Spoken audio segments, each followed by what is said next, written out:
Hello friends, आज के video session में हम लोग देखेंगे कैलकुलेशन ऑफ बाईटीएम। ये टॉपिक आपके JAIIB के second paper accounting and finance for bankers के मॉड्यूल ए से लिया गया है। फ्रेंड्स, इसमें हम लोग को फाइंड आउट करना है बाईटीएम, वैल्यूएशन ऑफ बॉन्ड्स के बारे में पढ़ना है और ड्यूरेशन ऑफ बॉन्ड्स के बारे में भी पढ़ना है।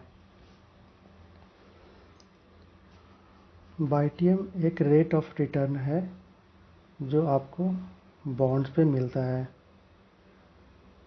इसमें इन्वेस्टर बॉन्ड को होल्ड रखता है टिल द मैच्योरिटी, और उस मैच्योरिटी टाइम पीरियड में जो एक्सपेक्टेड रिटर्न मिलता है इन्वेस्टर्स को, उस रिटर्न को बोलते हैं बाईटीएम। तो फ्रेंड्स, हम लोग बाईटीएम के कैलकुलेशन से पहले बॉन्ड्स के बारे में समझेंगे। बॉन्ड्स आर नेगोशिएबल प्रोमाइजरी नोट्स होता है, और प्रोमाइजरी नोट को डिफाइन किया गया है under section 4 of negotiable instrument act 1881। इसको यूज्ड कौन करता है? तो ये यूज होता है इंडिविजुअल, बिजनेस फर्म्स, गवर्नमेंट और गवर्नमेंट एजेंसी और कोई भी एंटिटीज के द्वारा इसे यूज किया जाता है। It is used when entities need funds. मान लेते हैं कोई कंपनी है जिसको अपने बिजनेस रन करने के लिए पैसे चाहिए, और वो पैसे कैसे अपने पास लाता है, उसके लिए कंपनी बॉन्ड इशू करती है इन्वेस्टर्स को, जिसको बॉन्ड होल्डर्स बोलते हैं। बॉन्ड होल्डर्स इस फर्म को फंड प्रोवाइड कराती है जो क्रेडिटर कहलाता है, और कंपनी डेटर कहलाती है। जो बॉन्ड होल्डर्स, जो भी इन्वेस्टर्स हैं, वो कंपनी को जो भी फंड प्रोवाइड कराते हैं, उसके बदले में कंपनी उसे गारंटी पेमेंट करती है एक फिक्स इंटरवल ऑफ टाइम में during the life of bond, जिसे कूपन पेमेंट भी कहते हैं, कूपन इंटरेस्ट भी बोलते हैं।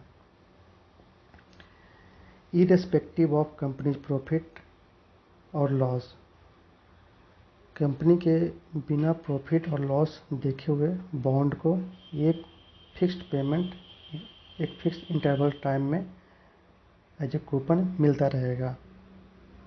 अगर कंपनी इंटरेस्ट पेमेंट और रिडेम्पशन वैल्यू पे करने में फेल हो जाती है, तो बॉन्ड होल्डर के पास राइट होता है कि कंपनी के खिलाफ लीगल एक्शन ले सके। इसलिए डेब्ट capital is less risky in comparison to equity capital. तो फ्रेंड्स, ये डेब्ट कैपिटल जो कंपनी फंड लेती है इन्वेस्टर से, उसको डेब्ट कैपिटल बोलते हैं। ये इन्वेस्टर के पॉइंट ऑफ व्यू से ये लेस रिस्की होता है इक्विटी कैपिटल से। अगर कंपनी के पॉइंट ऑफ व्यू से बात करें तो जो भी कंपनी इंटरेस्ट पेमेंट करती है डेब्ट पे, वो अमाउंट टैक्स डिडक्टेबल होता है उसके टैक्सेबल इनकम से। But in the case of equity capital, जो डिविडेंड पेमेंट होता है इक्विटी पे, वो टैक्स डिडक्टेबल नहीं होता है। फ्रेंड्स, हम लोग आगे देखेंगे types of bonds. Types of bonds बहुत तरह के होते हैं, लेकिन आपको जो इम्पोर्टेंट पढ़ना है वो आपके लिए मैं लाया हूँ। वो है फिक्स्ड रेट बॉन्ड। बॉन्ड पे जो कूपन रेट या फिर इंटरेस्ट रेट पे करना होता है वो कांस्टेंट होता है through out the life of bond. Next है फ्लोटिंग रेट बॉन्ड। ये रेट वेरिएबल होता है क्योंकि ये लिंक होता है बेंचमार्क लेंडिंग रेट से, और वो डिपेंड करता है मार्केट कंडीशन पर। नेक्स्ट है जीरो कूपन बॉन्ड्स। फ्रेंड्स, ये बहुत ही इम्पोर्टेंट टर्म है। इसमें कोई भी इंटरेस्ट पेमेंट बॉन्ड पे नहीं होता है। ये जनरली ये बॉन्ड इशू होता है डिस्काउंट टू द पार, मतलब फेस वैल्यू पे ही डिस्काउंट होके इशू किया जाता है इसे, और बॉन्ड होल्डर को फुल अमाउंट जैसे प्रिंसिपल अमाउंट जो बॉन्ड इशू हुआ है फेस वैल्यू और रिडेम्पशन टाइम मिल जाएगा। तो इसमें जो इंटरेस्ट पेमेंट करना होता है at a fix interval of time, वो इंटरेस्ट को स्टार्टिंग में ही डिस्काउंट कर दिया जाता है। ये बहुत ही इंपॉर्टेंट टर्म है, इसको आप याद रखिएगा। नेक्स्ट है हाई यील्ड बॉन्ड्स, जिसको जंक बॉन्ड्स बोलते हैं। फ्रेंड्स, इसमें इन्वेस्टर को हाई रिटर्न मिलता तो है, बट ये ज़्यादा रिस्की होती है as compare to other investment grade bond. मतलब कि जो यूजुअली इन्वेस्टर इन्वेस्ट करते हैं बॉन्ड में, उससे ज़्यादा रिस्की होता है, जिससे क्रेडिट रेटिंग एजेंसी है वो इसको रेटिंग करती है, बिलो करती है इन्वेस्टमेंट ग्रेड बॉन्ड से। नेक्स्ट है कन्वर्टिबल बॉन्ड्स। इसमें बॉन्ड होल्डर के पास राइट होता है कि वो अपना बॉन्ड को एक्सचेंज कर सके नंबर ऑफ शेयर में। अब देखते हैं परपेचुअल बॉन्ड। इसमें कोई भी मैच्योरिटी डेट नहीं होती है, ये भी बहुत इंपॉर्टेंट है। इसमें कोई भी मैच्योरिटी डेट नहीं होती है, उसे परपेचुअल बॉन्ड कहते हैं। इसे समटाइम्स पर्प्स और परपेचुइटीज बोलते हैं। अब हम लोग देखेंगे फ्रेंड्स, इसमें ऑप्शन बॉन्ड बोलते हैं, जो हम लोग पढ़ने वाले हैं उसको ऑप्शन बॉन्ड बोलते हैं। ये है बॉन्ड कॉलेबल बॉन्ड्स। इसमें इश्यूअर जो कंपनी इशू करती है बॉन्ड, उसके पास राइट होता है